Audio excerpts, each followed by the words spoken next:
Ashamaa harka fuunee akkam jirtuu jaalatamtoota dhaggeeffattoota chaanelii Odaa Onlaayinii yeroo kamiyyuu information gaggabaabaa teekinooloojii irratti xiyyeeffate qabatee kan isinii dhufuudha. Har'allee viidiyoo gabaabaa tokko qabadhee isinii dhufeera. Innillee maalidha? Akkamitti IMO haak goonee nama waliin fayyadamuu akka dandeenyu jechaadha. Kanaaf subscribe godhaatii viidiyoolee biraa kan nu gallakkisnee fi gallakkisnullee akkasiin bira ga'u taasisaa isiniin jedha. Maal goona IMO nama waliin fayyadamuu yoo barbaanne jalqabas bilbila nama sanii harkatti argachuu qabna jechaadha. San booda bilbila keenya irratti lakkoofsa abbaa saniitiin akkaawuntii bannaa. San booda verification ammoo bilbila nama sanii irra dhufa. Verification koodii san fuunee bilbila keenya irra galchine bilbila isaa deebisnaaf kanuma xalafame jechaadha. Fageenya irraa IMO'n hin xalafama warri jedhan ammoo soba.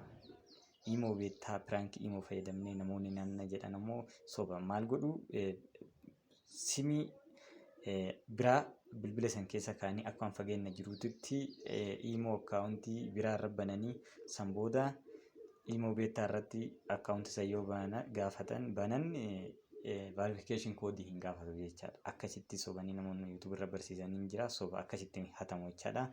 Yoo fageenya irraa hatuu barbaadaniif ammoo hiriyaa nama sanii tabaabbartanii akka verification koodii nama sanii isin ilaalu gochuun gootanii verification nama sanii argattanii hattan jechuudha. Yoo isin jala hatame illee yookaan haakta illee irraa balleessuu fi check gochuun salphaadha. Hiyyaaddaayinaa isiniin jedha. Maal gootanii kallattiimaan IMO beektaa isa jedhamu seentanii jechaadha. IMO beektaa eega seentaniin booda maal gootu bakka maqaan keessaan itti ba'u kana tuuxxanii jechaadha. Eega isa tuuxxaniin booda setting waan jedhamu seentanii eega setting seentaniin booda IMO account setting ka jedhu seentanii san booda manage device isa jedhanii eega manage device seentaniin booda Infinix X680D ka jedhu kun current kan inni itti fayyadamaa jiru kanaan ala hin jiru. Itoophiyaa wallan minaamin kan jedhu kun illee kiyyuma kanan itti fayyadamu. Kana anamma Infinix fayyadamaa jira. Kan bira Huawei haa ta'u Tecno Samsung maal jedhee isaa gaditti ni jira taanaan na wajjin namni biraa fayyadamaa jira. Bakka current jedhamu kanatti namni biraa fayyadamaa jira taanaan bakka current jedhamu sana bilbila irratti terminate ka jedhu jira. Isa qaqqabdanii terminate bakka jirra okay gootanii baatanii remove ofirraa gootan jechaadha.